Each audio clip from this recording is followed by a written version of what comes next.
The HP Reverb's 1-to-4 aircode appears when Windows is unable to detect the headset, and it is often related to a loose display adapter and system glitches. Some common causes of this issue include a loose or faulty display adapter and DP handshake issues.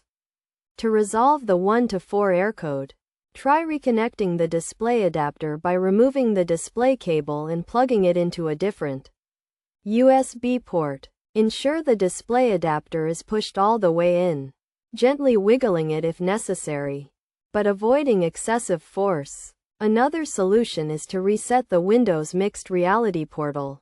Unplug the power from the cable link box, keeping the display port and USB plugged into the computer.